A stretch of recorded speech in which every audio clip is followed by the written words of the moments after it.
All right, students. So yesterday we had started with the story, and we had gone as far as this child is um, going to the fair, and there he looks at uh, different kinds of hawkers and vendors, and he doesn't ask his parents. He asks, but in a very soft murmur, because he knows that his parents are going to refuse him everything. They're not going to buy the balloons. They'll say, you're too old to play with balloons.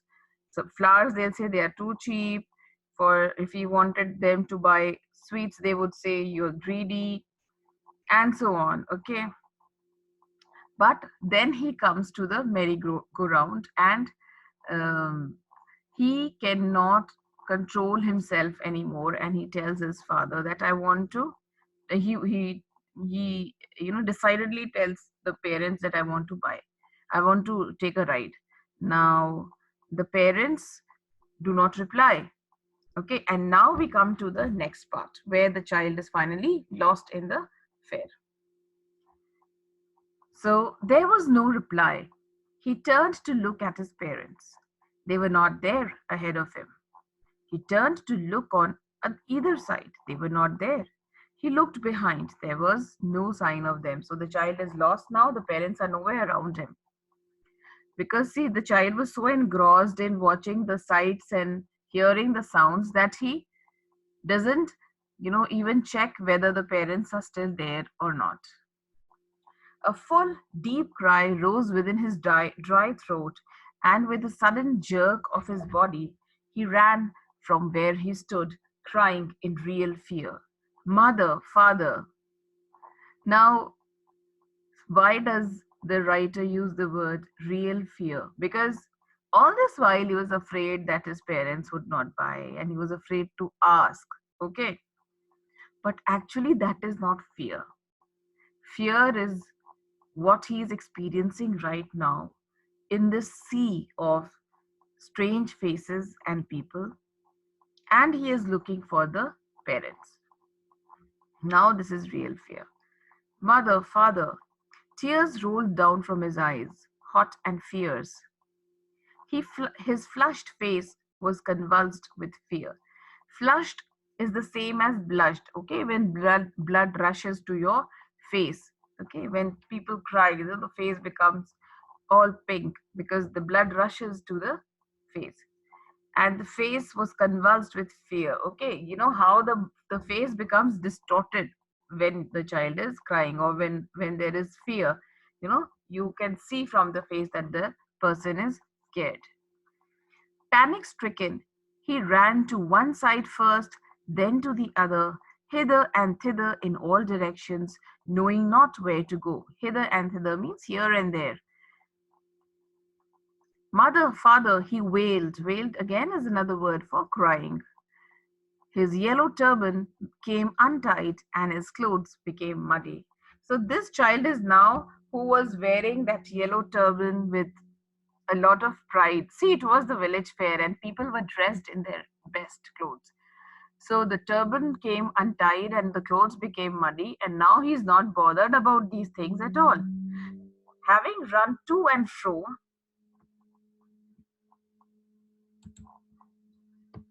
having run to and fro in a rage of running for a while, he stood defeated. So once he has, you know, ran, all over, and now since he could not find his parents, now he's standing still in one place.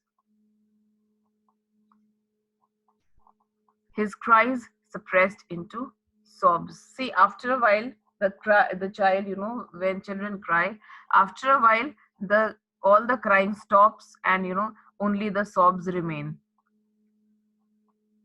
At little distances on the green grass, he could see through his filmy eyes. Filmy is, there is a film, still there is a film of tears on his, over his eyes. Men and women talking. He tried to look intently among the patches of bright yellow clothes, but there was no sign of his father and mother among these people, who seemed to laugh and talk just for the sake of laughing and talking. Now, see, when you are sad, everyone around you, who's laughing or talking or having a nice time, you get, irritated with these people. And why are these people, senselessly people are, you know laughing all the time and cracking jokes? This is the feeling you get. Why do you get this feeling? Because you yourself are not in a mood to enjoy. So he gets the same feeling. Now another thing is the patches of bright yellow clothes. See, whenever you imagine a village or a place which is anything rural, yellow is the dominant color. Whenever, and yellow is the color of festivity. Okay, the bright colors, orange, red, yellow, bright green, these are the colors of festivity. So here, Mulkraj Anand tries to tell us that there were like patches of bright yellow clothes. That shows that yellow was the dominant color here as well. Okay. Now we come to the next paragraph. Here, he ran quickly again, this time to a shrine to which people seemed to be crowding. Okay, see, in the villages, there are different kinds of shrines. Shrines are small places. Sometimes they are the graves of holy men. Sometimes they are like the samadhis of some sadhus. Sometimes there are some small, ancient temples around which these village fairs happen. So this time the child ran quickly to a shrine to which people seemed to be crowding. So now everybody was crowding around this shrine. So he thought that his parents could also be found here. Every little inch of space here was congested with men. Congested means, full of men, filled to the maximum capacity. That is called congestion. So when there is congestion, the passage is not easy. Passing that place is not easy. So, but since he was a child, he is running through people's legs, his little sob lingering, mother, father. So he's still sobbing and he is still crying for his parents. Near the entrance to the temple, however, the crowd became very thick. It means there are a lot of people, jostling for, space. And these people are crowding. Everybody wants to, uh, you know, do the darshan, and everyone wants to enter the temple at the same time. And you know how it is there. People do not want to form, queues, and they do not want to walk in a queue. Everyone just wants things that, if they stand in a queue, that would be a waste of time. It's better to jostle, and then somehow some people make it also. So the entrance is like this, and this the writer draws a very vivid picture for us here to see. You know, near the entrance of the temple, however, the crowd became very thick. Men jostled each other. Jostle is, pushed and, tried to make space for themselves. And then he describes the men. Heavy men with flashing, murderous eyes and hefty shoulders. Now, this child is, when he looks down from where he is to the men above, okay, all he can see is these men, calls them heavy men because they are all, full grown men and, hefty people. So he is kind of scared, and their eyes seem to him as, murderous. Murderous means because, right now people are in a state of struggling, a conflict, pushing and pulling each other. So obviously their, tempers soar, and people start getting, nasty with each other. So the expression is such that the child feels that the eyes are murderous. And hefty shoulders, hefty is, strong shoulders. So obviously, the child, it's very difficult for the child to find a way through all these people. The poor child struggled to thrust a way between their feet, but knocked to and fro by their brutal movements, he might have been trampled underfoot had he not shrieked at the highest pitch of his voice, "Mother, father." So this child is, now I'm trying to describe, how he is struggling to make way between their feet, but because nobody is standing still, so he's thrown from this way to that way. Okay. And you know what happens, there are so many incidents. Very often, there is this temple or some place where there is a stampede. You know what a stampede is? When people just run, and they don't even bother to pick up the people who have fallen down, and the ones who fall down, they do not get a chance to get up because constantly there are people walking and running over them, and finally they die there. Okay. So this child also could have been trampled under the feet of these people had he not shrieked at the highest pitch of his voice, "Father, mother." So this child cries out loud. A man in the surging crowd heard his cry, and stooping with great difficulty lifted him up in his arms. So this man, one of the men over there, he pays attention to the cries of the child, and he, with great difficulty, see, it's not easy for this man also to lift up the child. He also cannot lift him up easily because it was uh, so difficult. People were pushing, people were trampling. Okay. And now it's difficult for him to pick up that small child and lift him up in his arms. "How did you get here, child? Whose baby are you?" the man asked as he steered clear of the mass. Of the mass means of the people, the surging crowd that the writer describes in the previous paragraph. The child wept more bitterly than ever now and only cried, "I want my mother, I want my father." So now the child wants nothing else but his parents. The man tried to soothe him by taking him to the roundabout. Okay. So the man, first of all, to get some proper information from the child, first you have to quieten the child. You cannot get any sensible information from a child who is shrieking in free fear and crying.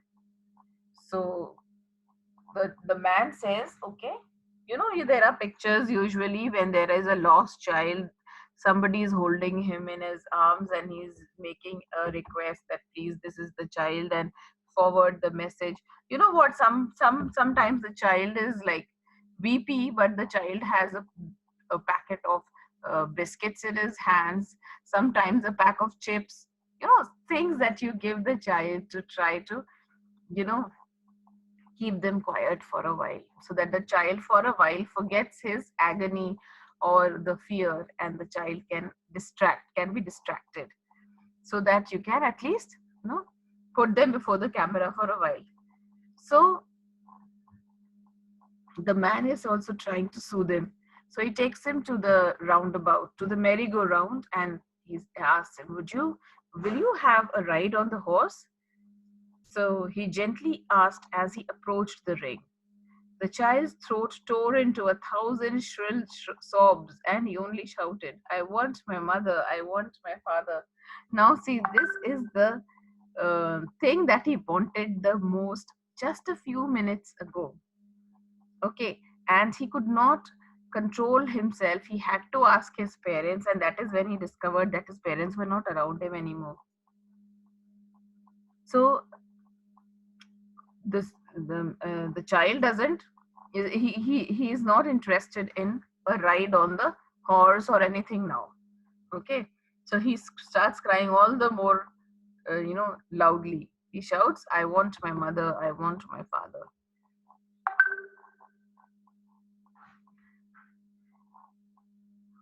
See, this is the fair around him, all those sights, the roundabout, the balloon seller, the snake charmer, okay, all the things that he was interested in, so interested in just a few minutes ago, but now he is only interested in finding his parents.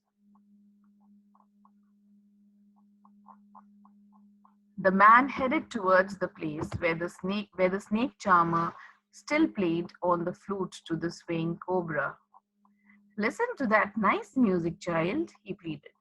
So now he's taking him to the snake charmer and he's saying, you listen to this. See, this is what the child was listening to. But he couldn't listen properly because he thought that his parents would say that he's listening to coarse music. You remember? The parents would have said coarse music. But although the child would have liked to listen to it, but he moves ahead. Now the child has shut his ears with his fingers and shouted his double pitched strain, I want my mother, I want my father. Now the child is, he's shutting his ears with his fingers, okay? And he says, I don't want to hear this, I just want my father and my mother. The man took him near the balloons, thinking the bright colors of the balloons would distract the child's attention and quieten him. Would you like a rainbow-colored balloon? He persuasively asked. The child turned his eyes from the flying balloons and just sobbed, I want my mother, I want my father. Now see, this child is all those things that he wanted so badly in the beginning or just a few minutes ago, he's not interested in anymore. So say you want to you would like to have this rainbow colored balloon, and he says no. He just turned his eyes from the balloons and sobbed, I want my mother, I want my father. Now the man doesn't give up. Okay, maybe a very nice, a patient, very patient man. So the man still trying to make the child happy bore him. Bore him is the past tense of bear. Took him, to the gate where the flower seller sat. Can you smell those nice flowers, dear? Would you like a garland to put around your neck? Now, this is something that the child had wanted so badly, but then he thought that his parents would say the flowers are cheap. So he had not waited there long enough. Now he is taken back to that place. And he is asked, would you like a garland to put around your neck? He wanted to buy a garland earlier, you remember? But now he doesn't want to smell the flowers. He doesn't want the garland also. The child turned his nose away from the basket and reiterated his sob. Reiterated, came back to his sobbing. I want my mother. I want my father. Thinking to humor his disconsolate charge. Disconsolate charge. Charge is the boy that is in his charge right now. Disconsolate means somebody, something, or somebody who cannot be consoled. So this child is disconsolate right now. By a gift of, so he tried to humor his disconsolate charge. Now this boy who is in his charge, who is inconsolable, he makes one more attempt to give this child a gift of sweets. Okay. Now the child had also wanted sweets some time ago, but he had not dared because he thought if he asked his parents, they would say, you're so greedy. So he says, what sweets would you like, child? He asked. The child turned his face from the sweet shop and only sobbed, I want my mother, I want my father. So again, the child turns his face away and the child says, I want my mother, I want my father. Now, this story is, it's on the surface, it seems very simple. It's just the story of a child who gets lost in a village fair, and that is it. Some things he liked, he wanted, later on he's lost. He's just engrossed in finding his parents, and this man offers him everything, but now he doesn't want all of those things. He only wants his parents. I want somebody. If you raise your hand, I'm going to unmute you, and you can take time to think and tell me what could be the underlying meaning of the story. You very well know, you can understand there is an underlying meaning. Yes, Ishan. There are nothing more than there is nothing more important than parents. Very good, Ishan.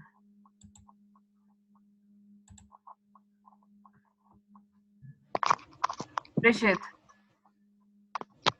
Ma'am, it can be that when we have something, we don't care for it and we are selfish. But when we don't have like our parents, we think of our parents only and our greed is washed away. Great, lovely. Ishan. Ma'am, all the desires are kept away for the moment when uh, the child is lost for a moment, and all the desires are kept away. Very So nice. parents are most important for the child. Very good, Ishan.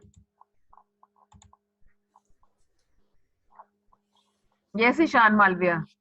Ha beta. I already told. Don't raise your hand then. Ishan, you want to say something again?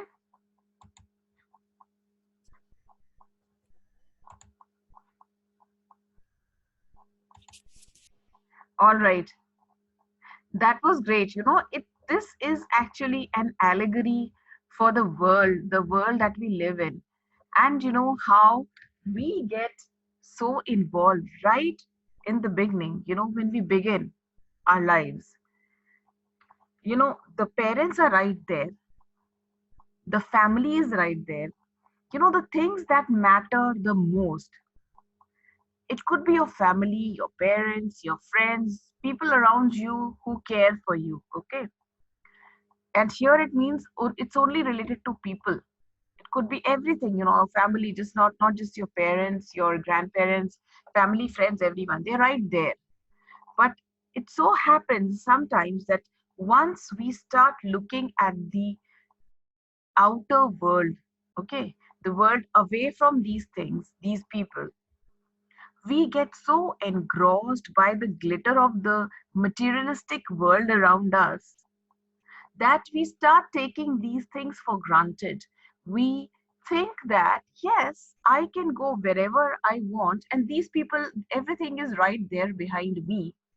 And whenever I want them, they will just respond and they will be there. Now, young generation, young people, they go ahead with this thing in their mind for years.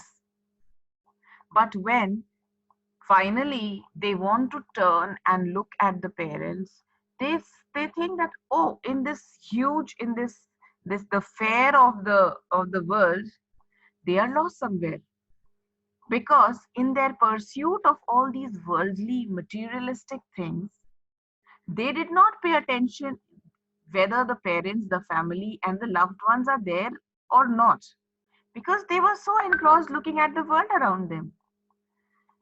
So finally what happens is, when you realize that you are actually alone, there is now nobody around you, that is the time you stop yearning for, desiring for the things around you, the materialistic things around you, and your attention turns to the family and to the parents. And then sometimes it is too late. It's very difficult to find them. You may take a while, you may have to, keep searching for them, and then you actually find them. There are many movies, lot of things, when where people become so estranged. Okay, the relationship becomes so strained between close family members, that is difficult to have a conversation like you used to have earlier when you were children. Like, brothers or sisters, they get so engrossed with their own lives that when they meet after years, okay, the relationship becomes quite strained, and you know it is full of formalities. It's not natural anymore. And one more aspect of the story is that when the child is looking for the parents, he is offered to deviate his mind from looking for his parents, or from crying for his parents, or from wanting his parents. A lot of the things which he desired earlier.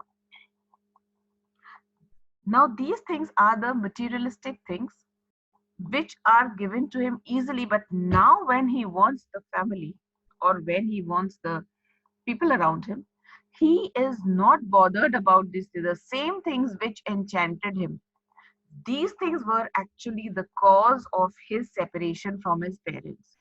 Now, no amount of temptation of these things is putting him at ease. Now he realizes, now see, this is the moment of realization where the child has come to know that these things do not matter. What matters most is my parents. Now, what matters most here is one thing, that is his parent. So, this is what is like told in the story. And I'm so happy that you could decipher that meaning. Okay. So, this is the gist of the story. This is the underlying meaning of the story. Okay. Now, I am coming to the questions. We still have about 10 minutes. So we can go through these questions at least. Okay. And then we'll discuss the questions. I'll give you the answers also. When I give you the worksheet, children, I'm going to give you a lot about this chapter as well. Now, go through the first, second, and third question. Find out the answers. And then again, we will discuss. All right. You will raise your hands and we'll discuss. So we'll first go for question number 1. So you'll be raising hands only for question number 1. Okay. And then we'll go on to the other questions. Right now for question 1. Yes, Ishan. Ma'am, the things in the Better fair that read the child sees. question. Read the question, Ishan, first. Read the question. Yes, ma'am. What are the things the child sees on his way to the fair? What does he lag behind? Why does he lag behind? Why does he lag behind? Yes. So what are the things that the child sees? Ma'am, the things are, ma'am, sweets, flower basket, balloons, Yes. and snake charmer. Yes. He lagged behind because he lagged behind because he was thinking because his parents refused to buy the things for him. For the balloons, they said that you are too grown up for to play with balloons. For the snake, for sweets, they said that you are so greedy, and for the flowers, they said that you are they are so cheap. Okay. Now, one thing, Ishan, here, they didn't really say all this. He thought that they would say. Actually, he knew within that, when I say this, now, Yes, doesn't ma'am. this happen with with you, that, if I tell my father this, he'll say, no, this is too expensive, he won't buy, so you don't ask for it also. Yes, ma'am. Okay, so this is the thing which had happened. So why does he lag behind? He lags behind because he was so busy looking at the things around him, taking in all the sights Yes, of the fair, that he is not able to keep a tab on where his parents are.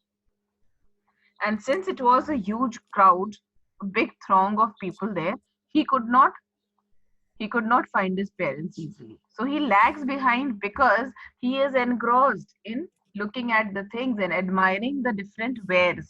Wares is the things that were there to be sold. All right. yes.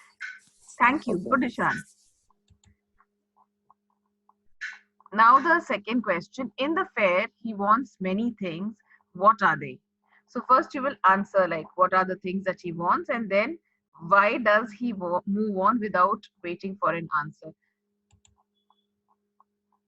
Yes, Raghav,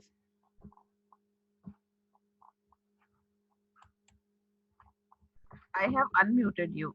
Ha beta. Yes, Raghav.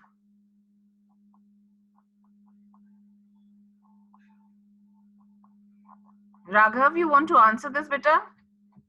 Okay, Rishit. Yes. Ma'am, the answer would be like the child wanted balloons, the garland of flower, Yes. and uh, and and the sweets, but he moves on without asking his parents because he knows that his father and mother won't buy him by Yes. making some excuse. Yes, they will make one excuse or the other and they will not buy the things for him. Okay. Thank you, Rishit. Ma'am, I can see. Who, Raghav? Yes, ma'am. Yes, beta. Huh. Some of the things child wants in the fair are toys and balloons, burfi from the sweetmeat seller, Very, garlands of gulmohar, very good. watching the snake charmer play flute to snake. Huh, The boy moved on without waiting for an answer because he knew that his request would refuse every time. huh. So he did not want to play, he wanted to listen to the, but then his parents would say that it was coarse music. Okay. Very good, Raghav. Thank you. Thank you. Now, when does he realize that he has lost his way? How have his anxiety and insecurity been described? Wait. All right, Veer. Yes, beta. Ma'am, should I read the question again? No, I've read the question, beta. Read the first part of the question and answer that first. Okay. When does he realize that he has lost his way? Ma'am, he realizes that he has lost his parents along the way while he was looking at all those tempting things that he wanted. Beta. But when does he realize? Finally, when he comes to know that he has lost his way. When was that? At what point of time? I don't. Okay, Tanmay. Sorry, where was Tanmay? 1 second.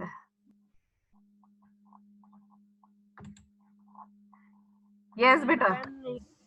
When he wants to tell his parents that they should do something for him, so that is the time that he realizes that he has lost the way. Yes.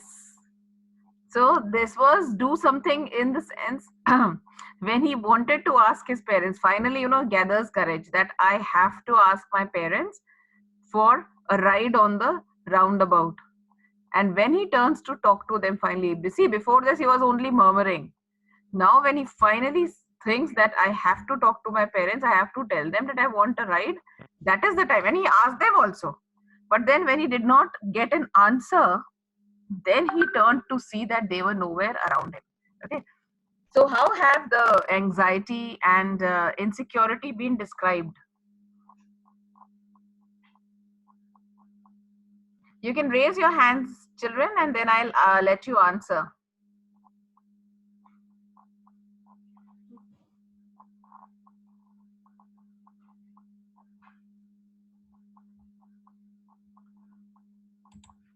Yes, Ishan.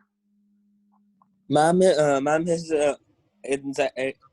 anxiety and insecurity have been described by this.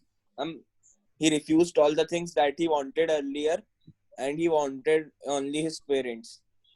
The the balloon seller also asked him to buy some sweets. That which sweet you want, and he also took him to the flower vendor, but he refused all See, the you things. 1 second, beta. You are you have jumped to the next question.